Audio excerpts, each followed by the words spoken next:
Ah, the smell of money.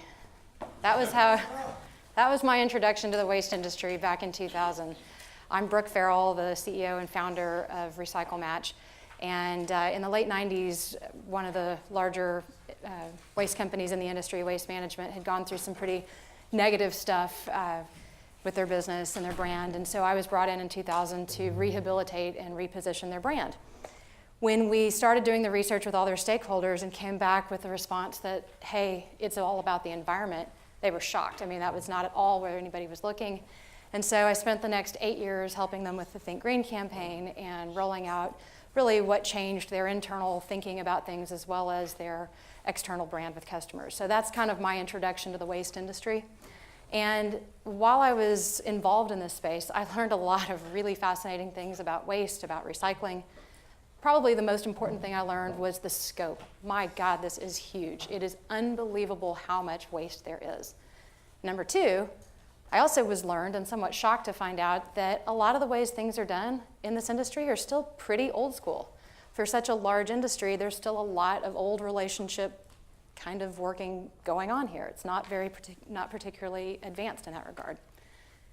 So in the US, there's $77 billion of sales of recyclables. That's a lot.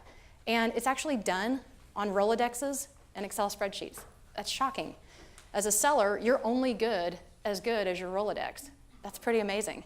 So it kind of dawned on me, this is a huge recyclable industry. Add to that, there's an estimate that around $20 billion is spent every year by companies to put stuff in landfills. And that stuff is estimated to be worth somewhere between $20 and $40 billion.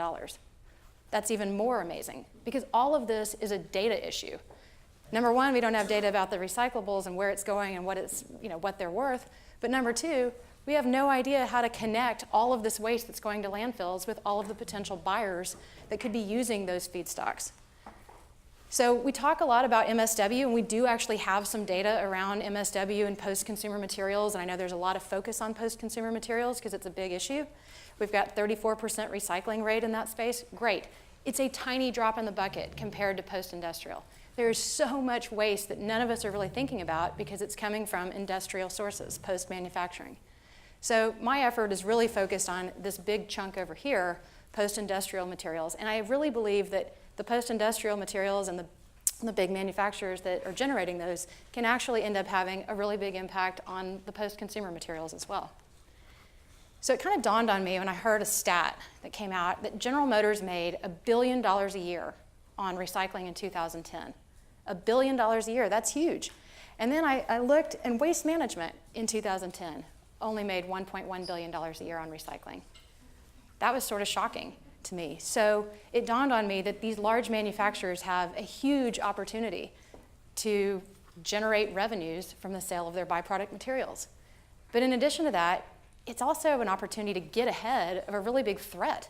So material shortages are a ticking time bomb for manufacturing. That's something that PwC said in a recent document. That's a huge threat. If material shortages are an issue, wow, we need to get ahead of that. We need to be part of the solution.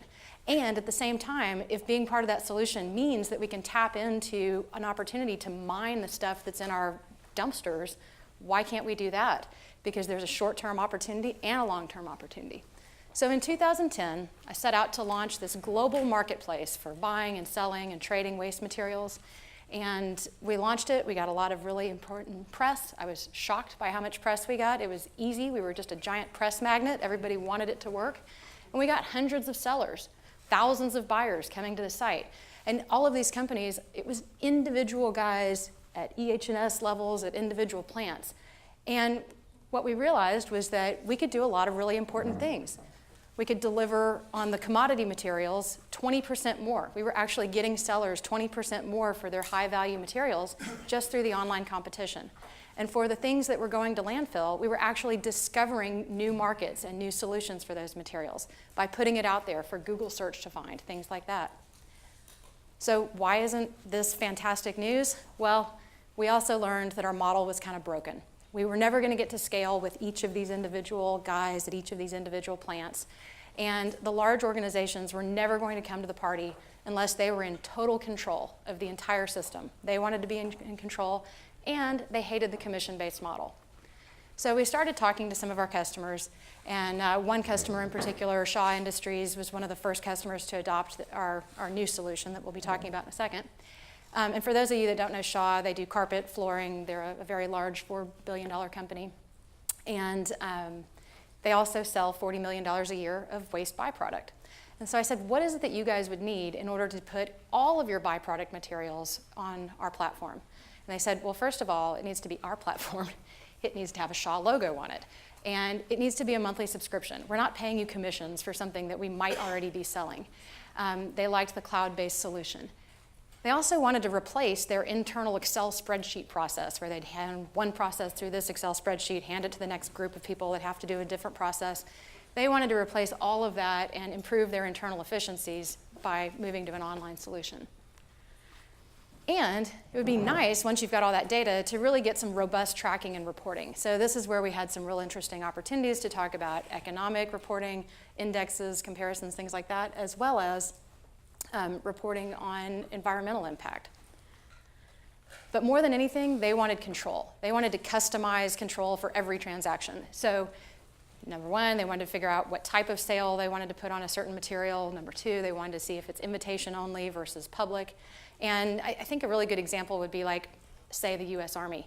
They might have really different certification levels for the guys that pick up their aluminum cans compared to the guys that they're selling their spent munitions to.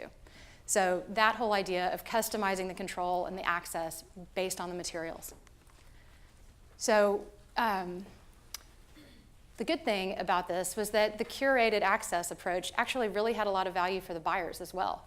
The buyers wanted to see the materials that they were interested in. They didn't want to swim through a bunch of stuff that they weren't interested in. And once they got to the materials that they were invited to bid on, one of the things that was really a big bonus for them is that they actually got to see where they were in the competition live. They didn't submit a bid and then wait on pins and needles to see if the lifeblood of their process was going to come from Shaw. They could actually see, I'm second in line. I need to increase my bid.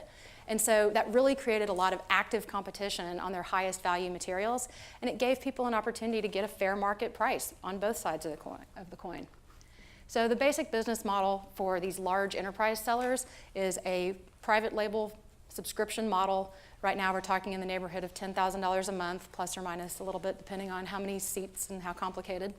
And for that, they get the opportunity to increase the value of their commodity materials, make more money for the sale of the materials they're already selling, accelerate their zero waste efforts, and really organize the process a little bit better internally. And for the buyers, right now, it's a freemium model. We're not going to charge them to do business with companies they're already doing business with, but as we get more and more companies on there, we can get them additional leads, and they're happy, more than happy, to pay for those additional leads and not have to knock on all those doors. So how do we take this and create a giant splash in this ocean of an industry? Well, we're really focused on 10 big companies that would like to be partners with us, early adopters here. We're really focused right now on domestic manufacturing, and we also see there's a real interest and potential fit with the military. So these are some of the areas that would be a really great fit for us. And if we had 10 companies that looked like this, we would actually already have 5% of the market. 5% of market share with 10 companies. That's unbelievable.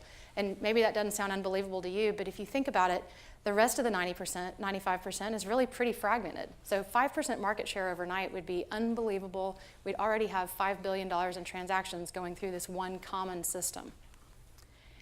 Once we've established that liquidity, once we've established that trust, it makes it a lot easier then to extend that out in a scalable way to smaller manufacturers. And there's 300,000 smaller manufacturers out there that maybe don't need a whole $10,000 a month solution, but definitely need some of this and would like some of the access. From there, think about all the opportunities to collaborate among your supply chain, all the opportunities to open this up to smaller businesses so that the buyers maybe can't go knock on all of those doors of the small businesses, but once the data's online, it's easy for them to say, oh yeah, I'll take all of these companies and build a recycling program. And the same access to markets for these small businesses that's a problem here in the US, it's also a problem globally. So you can't see that, but it says global markets. And we talk about waste pickers in developing nations. Well, they're dealing with the same problem, brokers that keep it from being as cost effective for them to really get to the markets. So we do have some great paying customers. I mentioned Shaw. We also have Progressive Waste Solutions and a regional group out of Kansas City. And I say paying customers, that's really important. We also have great discussions going on with potential customers and partners.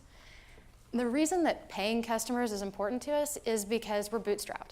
I raised some seed funding in the beginning, and that was really helpful. Did a lot of R&D, built a lot of the product with that money, and got us through the business model pivot. But at this point, every dollar that comes in from customers goes directly back to my contract tech team. They're helping me improve and build based on the needs of the individual companies that are paying us.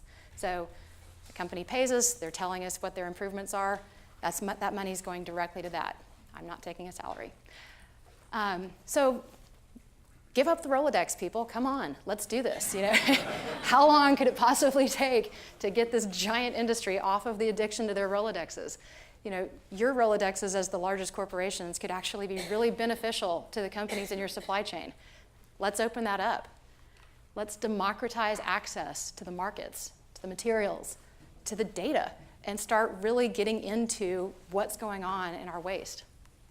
So my plea is help. I'm really focused on these 10 major customers, these 10 major partners, and these are some of the industries and some of the qualifications that would be really helpful.